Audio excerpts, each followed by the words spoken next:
Morning बच्चों, आपको याद है कल हमने व्याकरण का समास टॉपिक शुरू किया हुआ था और इसमें हमने देखा कि समास के मुख्य 6 भेद है।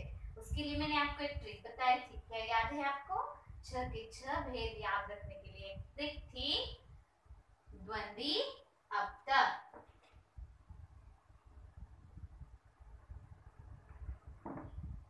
द्वंद्वी अप्तक, इससे हम 6 के 6 व्याकरण के भेद याद रख सकते हैं। कैसे देखते हैं एक बार और मैं रिविजन के तौर पर आपको बता रही हूँ। क मतलब कर्मधारय समास, त का मतलब है तत्पुरुष समास, ब का मतलब है बहुव्रीहि समास,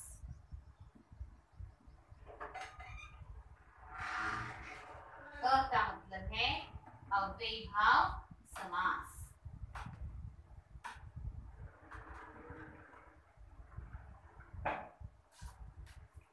दी का मतलब है द्विगु समास और द का मतलब है द्वंद्व समास।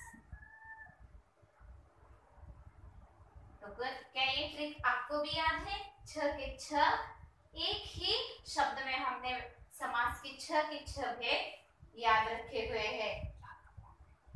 6 के 6 भेद हमें इसमें समझ में आ जाएंगे, तो ये ट्रिक आपको याद करनी थी। इसमें से हम पहला भेद देख रहे थे अव्ययीभाव समास। अव्ययीभाव समास के लिए अव्ययीभाव समास के भेद मैं आपको अब समझा देती हूँ। अव्ययीभाव समास ये आपको याद आ गया ना, कैसे करना है? अब हम देखेंगे अव्ययीभाव समास। समास का पहला भेद है अव्ययीभाव समास।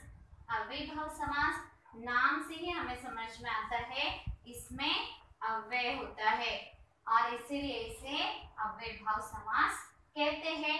इसका पहला पद छोटा होता है और सबसे महत्वपूर्ण याद रखने योग्य बात है, इसमें उपसर्ग का प्रयोग किया जाता है। जैसे कि हमें याद रखना है क्या? इसका पहला पद महत्वपूर्ण होता है,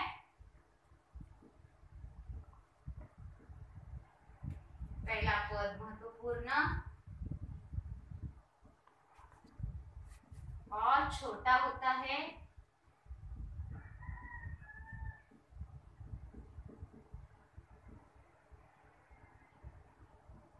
शब्द के प्रारंभ में उपसर्ग का उपयोग किया जाता है। ये बातें हमें याद रखनी है और इस तरह से हमें पहचानना है अव्ययीभाव समास। शब्द के प्रारंभ में उपसर्ग का प्रयोग होता है।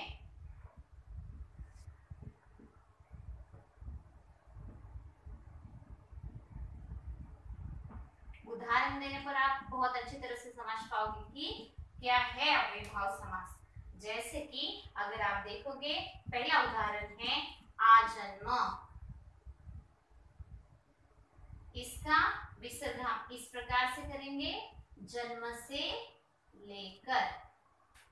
आजन्म का मतलब है जन्म से लेकर, ये उसका विसर्ग हुआ। और मैंने जैसा बताया आपको कि इसका पहला पद महत्वपूर्ण और छोटा और शब्द के प्रारंभ में उपसर्ग भी, इसमें आ ये उपसर्ग आया हुआ है। क्या है? आ ये उपसर्ग है। दूसरा उदाहरण देखो, दूसरा उदाहरण है अनुरूप। और अनुरूप का विसर्ग हम इस प्रकार से करेंगे, रूप के योग्य। अनुरूप, इसमें भी अनु ये क्या है? उपसर्ग आया हुआ है।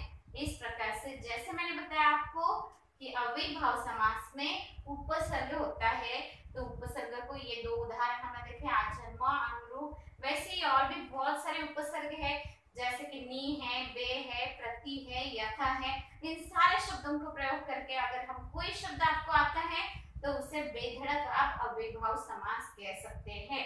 ठीक है, ये समझ में आया अव्ययीभाव समास की ये परिभाषा, उसका ये उदाहरण। इसके बाद अब हम देखेंगे हमारा दूसरा समास का भेद, जिसका नाम है तत्पुरुष समास।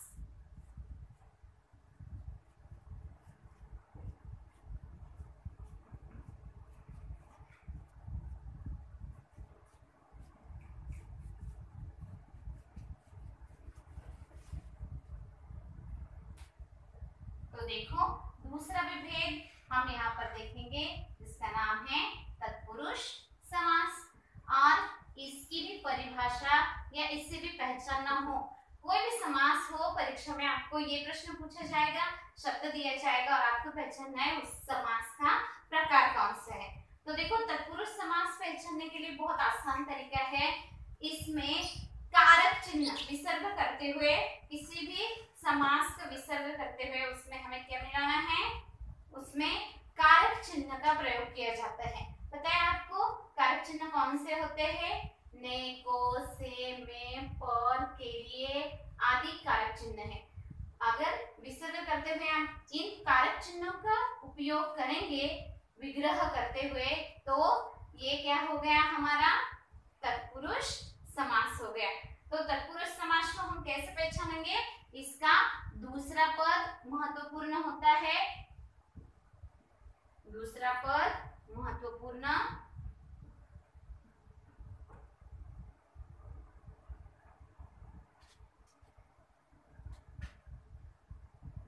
इसका दूसरा पद महत्वपूर्ण होता है। साथ ही इसमें विग्रह करते हुए, विग्रह करते समय कारक चिन्ह का प्रयोग किया जाता है। विग्रह करते समय कारक चिन्ह का प्रयोग किया जाता है। और इसके उल्टा हम ऐसा भी कह सकते हैं कि समस्त पद बनाते समय हमें कारक चिन्ह का लोप करना है। समझ में आया आपके कारक चिन्ह कौन से हैं? ये पहले आपको समझ में आना चाहिए। जैसे मैंने अभी आपको बताया कि कोष्टक में ले रही हूं मैं, को, से, ने, पर, के लिए आदि कारक चिन्ह है। और इनका प्रयोग अगर हम विग्रह करते हुए करते हैं तो ये समास तत्पुरुष समास है, ऐसा समझना चाहिए। अगर मैं आपको उदाहरण देती हूँ तो आप अच्छी तरह से समझ जाओगे कि तत्पुरुष समास का उदाहरण कैसे होता है। जैसे कि पहला शब्द है यश प्राप्त, और इसका विग्रह करते समय हम करेंगे यश को प्राप्त। तो इसमें आ गया ना आपका को, ये कारक चिन्ह। तो जैसे मैंने आपको इस परिभाषा में बताया कि विग्रह करते समय हमें कारक चिन्ह का उपयोग करना है, तो यहाँ पर यश को प्राप्त, इसमें को क्या आ गया? कारक चिन्ह आ गया, और इसीलिए ये तत्पुरुष समास का उदाहरण है। साथ ही साथ और भी कई उदाहरण हम देख सकते हैं, जैसे रेखांकित शब्द है। रेखांकित का मतलब क्या है? रेखा से अंकित।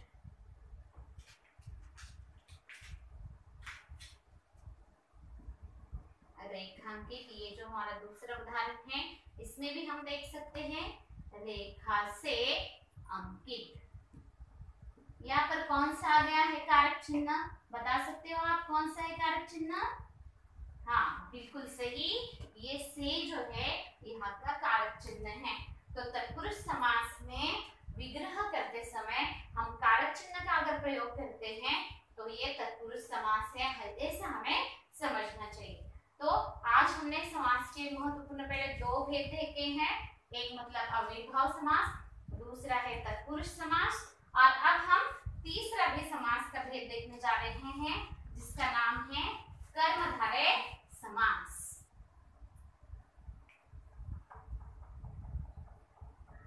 कर्मधारय समास, कर्मधारय समास नाम से ही हमें समझ में आता है कर्म का मतलब क्या है? कर्म का मतलब है काम। तो ये जो कर्मधारय समास है, कर्मधारय समास में हमें विशेषण और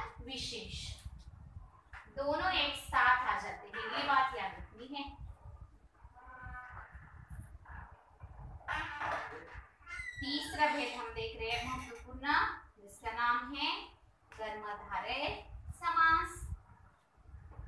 और कर्मधारय समास में आपको पता है विशेषण और विशेष्य दोनों एक साथ आते हैं इसमें। तो या उपमान, उपमा और उपमान ये भी दोनों एक साथ आते हैं इसमें। इस प्रकार से हमें याद रखना है कर्मधारय समास को, विशेषण और विशेष्य एक साथ आते हैं।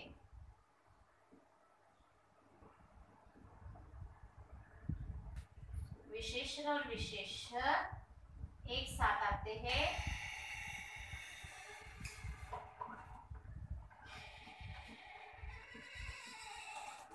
तो वो है कर्मधारय समास।